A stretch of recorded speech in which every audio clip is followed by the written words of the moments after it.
C'est le scandale du siècle.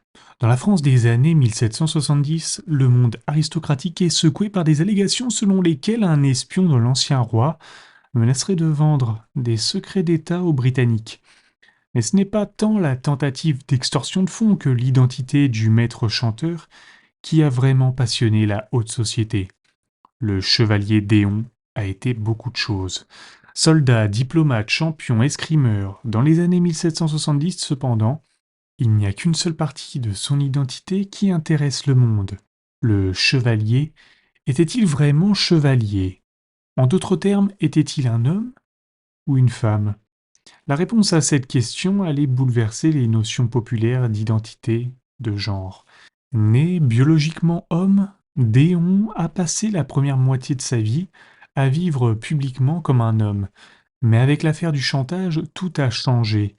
Il a été prouvé au tribunal que Déon était de sexe féminin, et il a passé les dernières décennies non seulement à vivre en tant que femme, mais aussi à être considéré comme tel, en vertu de la loi française.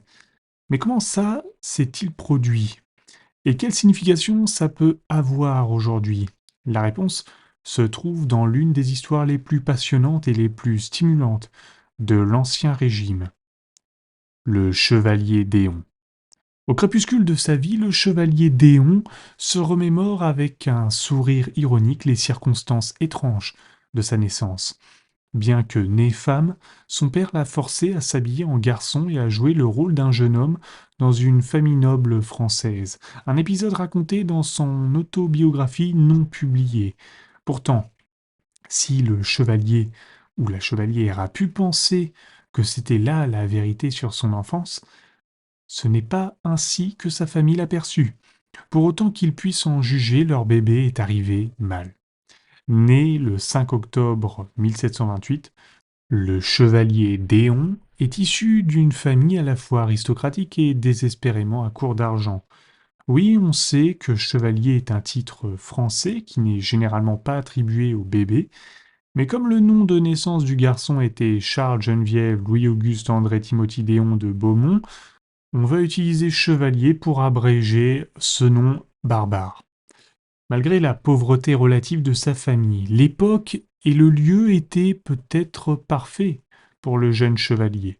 C'est le règne de Louis XV, une époque de glorieuse stabilité et de confiance en France. C'est aussi une époque où les notions de genre, du moins dans les classes supérieures, sont beaucoup plus fluides qu'elles ne l'ont jamais été. C'était une époque où les courtisans masculins devaient s'habiller de manière efféminée et agir de manière sexuellement ambiguë. C'est aussi une époque où le culte de Jeanne d'Arc est plus fort que jamais.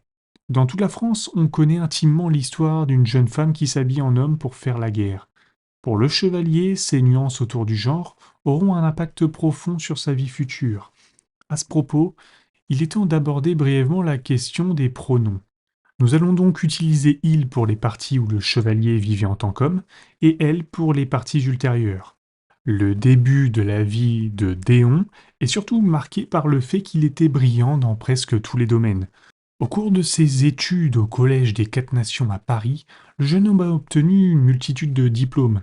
À 19 ans, il est avocat. À 24 ans, il publie des essais dont les critiques sont élogieuses. C'est aussi un champion d'escrime qui, malgré son apparence mince et androgyne, peut battre presque n'importe qui en duel.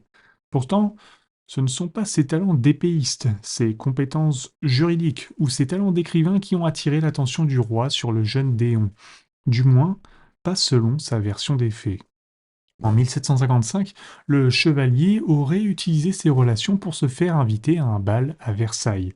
Arrivé habillé en femme, il accompagne la maîtresse du roi, Madame de Pompadour, dans un salon privé avant de la séduire. Ceci fait, il retourne à la fête où Louis XV, à son tour, s'empresse de le séduire. Si cette histoire est belle, elle n'en est pas moins fausse. Le chevalier était un conteur notoire d'histoires à dormir debout. Quoi qu'il en soit, peu de temps après la fête, Déon est invité à participer au Petit Secret du Roi, mieux connu sous le nom de Secret d'Or. Le secret en question est un réseau d'espions et de diplomates que Louis a implanté dans toute l'Europe. Il s'agit d'une opération clandestine au service du roi et de lui seul. La même année, Déon est recruté dans ses rangs. C'est le début d'une vie d'aventure, d'intrigue et de danger mortel extrême. En août 1756, un jeune homme mince et androgyne sort d'un carrosse à Saint-Pétersbourg, prêt à commencer sa nouvelle vie. Ses employeurs de l'ombre n'auraient pas pu choisir une meilleure ville. C'est le règne d'Élisabeth, l'époque du changement et de la transformation, alors que la Russie s'engage dans un second âge des Lumières.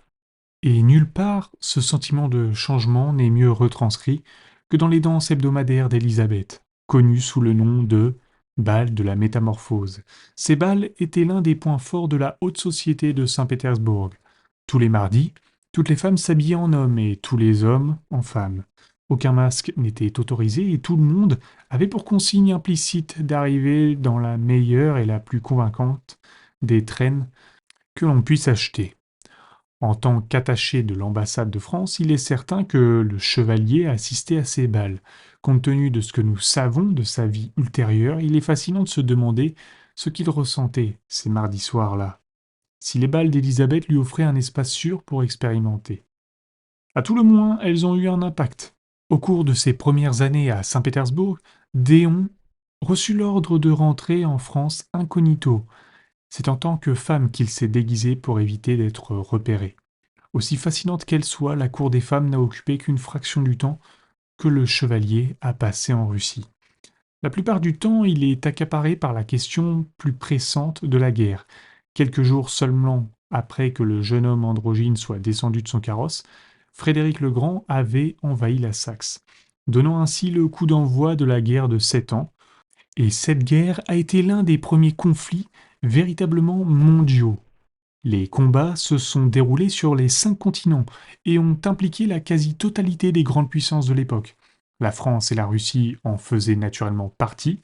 Partenaires contre la Prusse et la Grande-Bretagne, Paris et Saint-Pétersbourg avaient un intérêt mutuel à maintenir l'autre dans la guerre. Le chevalier a donc entrepris toutes sortes de missions secrètes, qu'il s'agisse d'user de son influence auprès d'Élisabeth pour l'empêcher d'attaquer les alliés ottomans de la France, ou de saboter clandestinement une tentative de paix de la part de la Russie. Mais apparemment, être un espion ne suffisait pas à Déon. 4 ans après le début du conflit, il décide d'aller se battre sur le front. Mais c'est plus facile à dire qu'à faire. Le chevalier doit supplier le chef du secret, le comte de Broglie, pour être autorisé à s'engager comme soldat. Broglie hésitait tellement à placer un atout sur la ligne de feu qu'il fallut attendre 1761 pour que Déon l'ait à l'usure. Et c'est ce qu'il fit. C'est ainsi que le 18 mai, le jeune homme s'engage dans les dragons. Il s'ensuit une demi-année d'aventure. Pendant cette courte période, Déon prit part à d'innombrables batailles et se forgea une réputation de bravoure. Dans un cas, il dirige une petite force qui capture des centaines de Prussiens en une seule fois. Dans une autre, il a été blessé au cours d'une escarmouche, ce qui n'a fait que renforcer sa réputation. Pourtant, ce ne sont pas les combats eux-mêmes qui vont changer le cours de la vie de Déon, mais un petit incident survenu pendant la guerre, un incident si insignifiant qu'il semble à peine digne d'être mentionné. Au mois d'août, Broglie envoie le chevalier remettre un ordre au comte de Guerchy. Malheureusement, Guerchy faisait partie d'une clique de la cour alliée à Madame de Pompadour, tandis que Broglie appartenait à une faction opposée. Alors au lieu de dire «Bien sûr, merci pour le message», Guerchy a passé un savon à Déon et lui a dit de se mettre ses ordres dans le derrière. Puis il l'a mis à la porte. À partir de ce moment-là, Déon nourrit une haine particulière envers Guerchy. Ce genre de rage brûlante que l'on ressent parfois pour des gens que l'on sait ne jamais revoir, mais que l'on considère comme des déchets de l'humanité. Personne ne se doutait que le chevalier et Guerchy étaient destinés à se revoir. Pour ce qui est de la fin de la guerre, en fin de compte, la carrière militaire de Déon ne dura que 7 mois. En janvier 1762, Élisabeth de Russie meurt et le secret le rappelle d'abord à Saint-Pétersbourg. Dans un premier temps, parce que le chevalier avait déjà accumulé des dettes insensées en prévision de ce déplacement, les ordres changent soudain. La guerre était finie. Désormais, le secret voulait qu'il n'aille pas en Russie, mais à Londres. Faisant partie de l'équipe chargée de négocier la paix avec Georges III, Déon doit assurer la liaison entre les rois tout en recueillant des renseignements sur les Britanniques. Il a si bien réussi qu'il a reçu l'équivalent français du titre de chevalier. Maintenant que l'on sait son titre légitime, on peut donc continuer à l'appeler chevalier. La paix terminée, le secret a demandé à Déon de rester en Grande-Bretagne. En apparence, il s'agit de promouvoir les intérêts de Paris à l'étranger, mais en réalité, il s'agit de préparer une invasion française dont Déon est informé par une série de lettres. En attendant, le chevalier s'installe à Londres, comme un Anglais s'installe par mauvais temps. En tant que ministre de la planète, Déon est le lien diplomatique entre la France et la Grande-Bretagne. Ça signifie qu'il devient un personnage incontournable de la cour du roi George, qu'il noue des liens avec les riches et les puissants et qu'il mène une vie de luxe. Toujours vêtu de son uniforme de dragon, le chevalier s'impose sur la scène sociale londonienne, provoquant les gens en duel et se vantant de ses exploits en temps de guerre. À l'automne 1763, Déon est une célébrité mineure dans la haute société anglaise, un rôle qu'il apprécie manifestement. On peut donc imaginer son horreur lorsqu'il reçoit deux nouvelles très désagréables. La première, qu'il allait être remplacé en tant que ministre de la planète. La seconde, que son remplaçant allait être ce gigantesque cul, le comte de Guerchy. Déon a jeté un coup d'œil à ses nouveaux ordres et s'est dit: bon sang, c'est impossible que je fasse ça. Toujours furieux de la façon dont Guerchy l'avait traité pendant la guerre, Déon a refusé de démissionner de son poste de ministre lorsque Guerchy s'est présenté. Le chevalier lui a dit de se mettre ses ordres dans le cul et l'a provoqué en duel. Mais c'est lorsque Guerchy lui-même est intervenu que les choses ont vraiment explosé. Maintenant à Londres, le comte a invité Déon à manger pour essayer d'arranger les choses. Le chevalier accepte, puis revient de la réunion en racontant que Guerchy a tenté de le droguer, de le kidnapper et de l'assassiner. Pour la presse britannique, c'est l'histoire qu'ils ne savaient même pas qu'ils attendaient. Déon était si théâtral, et ses coups de gueule contre Guerchy si tranchants, que la querelle a fait sensation. Le fait que Guerchy représentait la couronne de France a contribué à ce que les attaques du chevalier puissent être vendues comme un coup de pied dans les noix du détesté Louis XV. Les Londoniens ne sont pas les seuls à voir les choses de cette façon. Au début de l'année 1764, lassé par l'escalade de la querelle, Louis priva Déon de sa pension et lança un mandat d'extradition à son encontre. Bien que les Britanniques ignorent allègrement la demande d'extradition, l'annulation soudaine de ces fonds met le chevalier Déon dans une situation délicate. C'est ce qui explique la décision radicale qu'il prend alors. En mars, Déon publie toute sa correspondance diplomatique, y compris des lettres personnelles de Guerchy. Le public anglais croit qu'il s'agit d'une nouvelle tentative d'humilier la cour française sans humour, mais ceux qui sont dans le secret savent qu'il s'agit d'une menace bien plus sombre. Les seules lettres que Déon ne publie pas sont celles qui concernent le plan top secret d'invasion de la Grande-Bretagne. À présent, il laisse entendre au public qu'il pourrait avoir encore d'autres lettres à révéler. Il s'agit d'une tentative flagrante de chantage à un agent de la couronne prenant en otage les plans de son pays.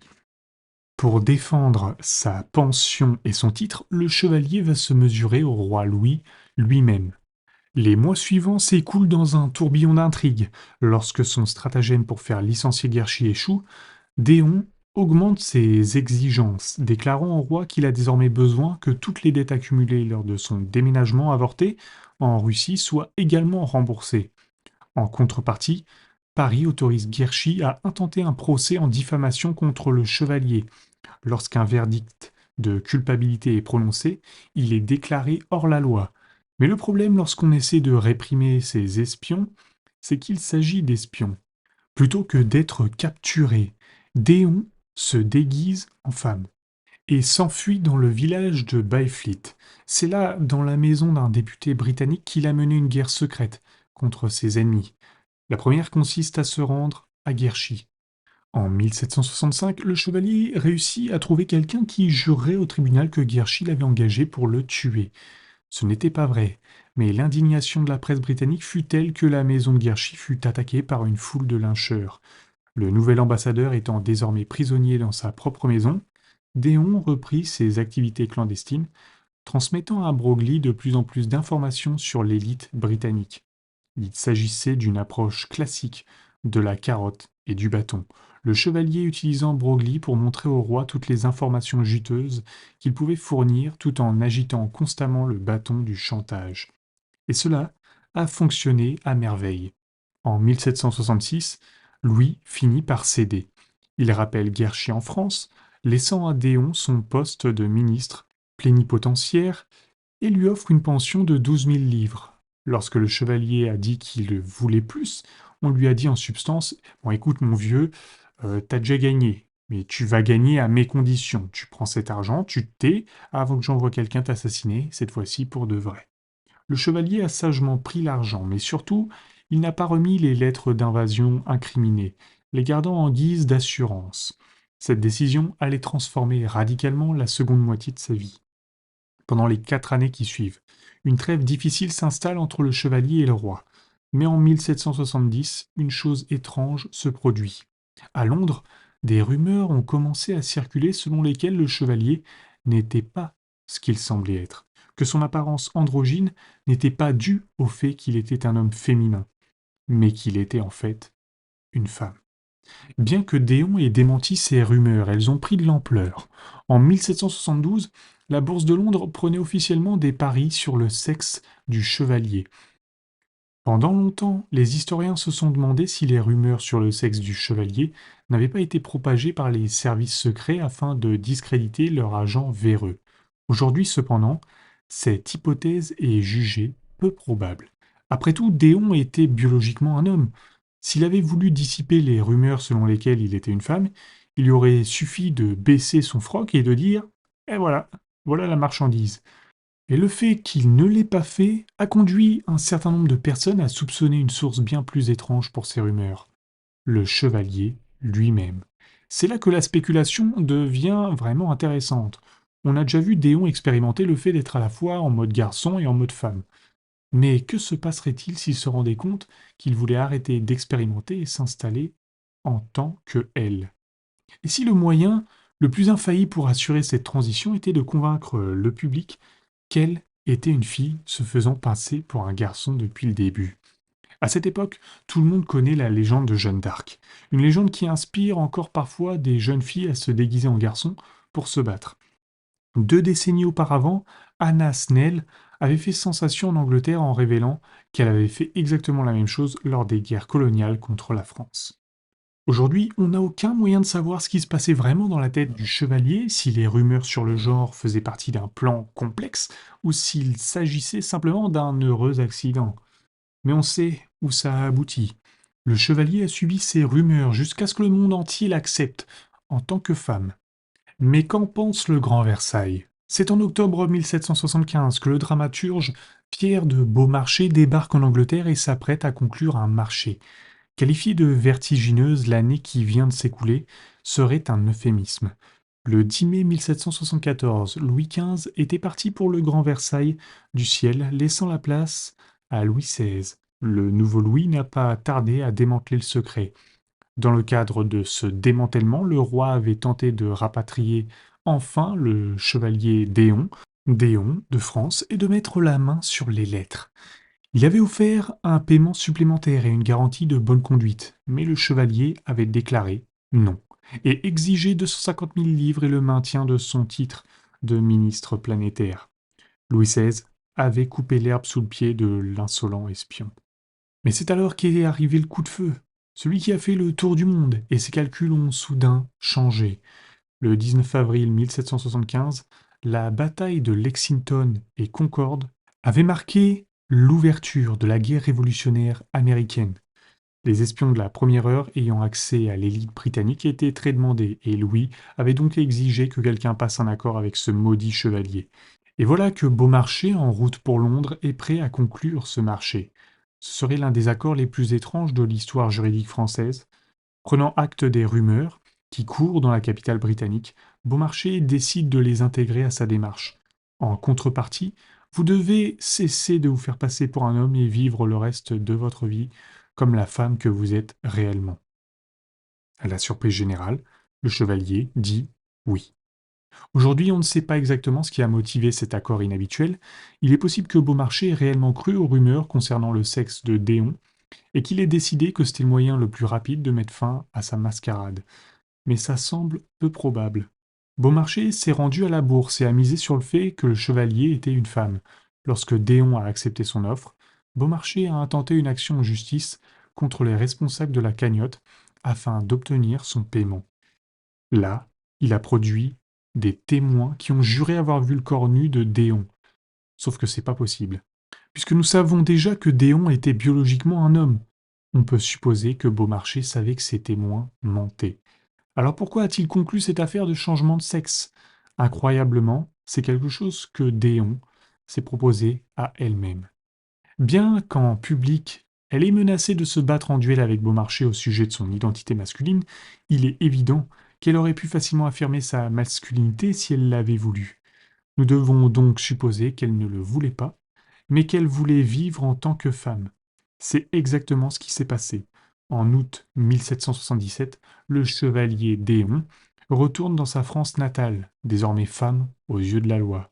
La société, dans son ensemble, la considère comme une Jeanne d'Arc moderne, se déguisant en homme pour combattre les Britanniques. Et son affirmation selon laquelle elle est née biologiquement femme, mais a été élevée comme un homme, est répétée partout.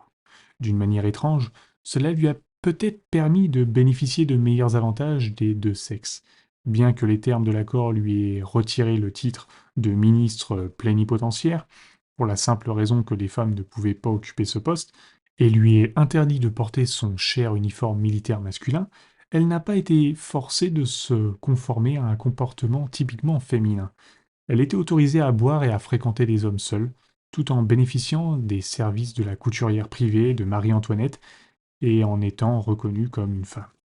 Peut-être était-il plus facile pour le chevalier d'adopter ce rôle préexistant, celui d'une femme guerrière qui se comportait de manière masculine. Ou peut-être que la société le lui a imposé. Quoi qu'il en soit, elle vivra comme une femme jusqu'à la fin de sa vie. Bien que le chevalier bénéficie désormais d'une reconnaissance légale de son identité sexuelle, ses difficultés ne sont pas terminées. 8 ans après son rapatriement en France, elle repart pour s'installer à Londres. Là, elle continue d'être acceptée en tant que femme, et se bat même en duel d'exhibition contre des hommes en portant des robes lourdes. Mais des nuages d'orage s'amoncellent au-dessus de son pays d'origine. Un orage qui allait bientôt déclencher la mer de tous les éclairs. Le nom de cet éclair? La Révolution française. Même si elle est basée en Grande-Bretagne, les premiers jours de la Révolution sont une période passionnante pour le chevalier. De l'autre côté de la Manche, elle applaudit à la prise de la Bastille. Lorsque la nouvelle Assemblée nationale a entamé sa marche vers la guerre, elle s'est rendue à Paris et a proposé de diriger une force de combat exclusivement féminine pour défendre l'honneur de la France. Elle a essuyé un refus.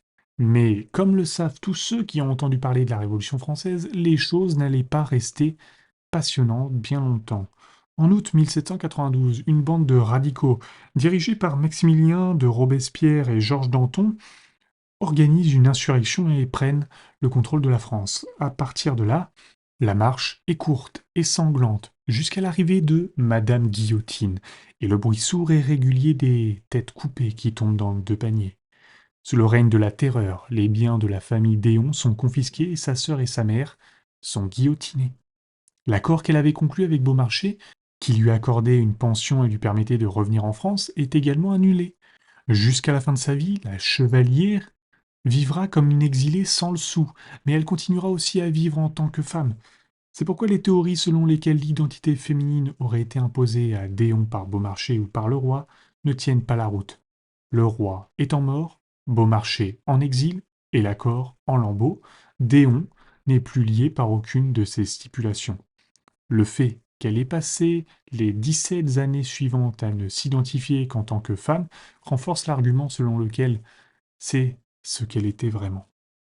Alors que la France sombre dans le chaos, la chevalière lutte pour rester à flot à Londres. Au début, elle se bat en duel pour de l'argent et participe à des compétitions d'escrime, mais une blessure à la rapière y met fin. À la fin de la décennie, elle vit avec une veuve, Mary Cole, qui a peut-être été son amante et mène une existence en marge de la société. Elle finit même par aller en prison pour dettes impayées et bien qu'elle ait tenté d'écrire une autobiographie pour collecter des fonds, celle-ci n'a pas été publiée de son vivant.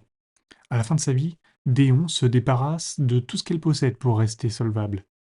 La chevalière Déon meurt chez elle avec Marie Cole le 21 mai 1810.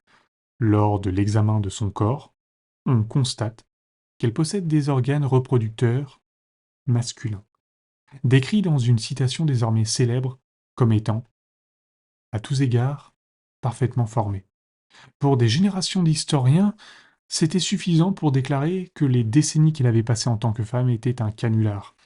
Aujourd'hui, cependant, on a tendance à voir l'histoire du chevalier différemment. Effectivement, son histoire est souvent réinterprétée selon les dictates du wokisme. On préfère effacer les nuances historiques pour le présenter exclusivement comme une figure emblématique de la reconnaissance de genre. Une approche qui reflète davantage les préoccupations actuelles que la réalité de l'époque. Réduire cette figure complexe à une simple revendication identitaire occulte l'essentiel, une vie d'espionnage, de diplomatie et de courage, en pleine tourmente de l'Ancien Régime. Sous couvert de modernité, on instrumentalise une vie exceptionnelle pour servir des récits contemporains, uniformisés, oubliant que l'histoire est bien plus riche et nuancée. Merci d'avoir écouté cette vidéo, et pour ne pas manquer les suivantes, abonne-toi et on se dit à une prochaine.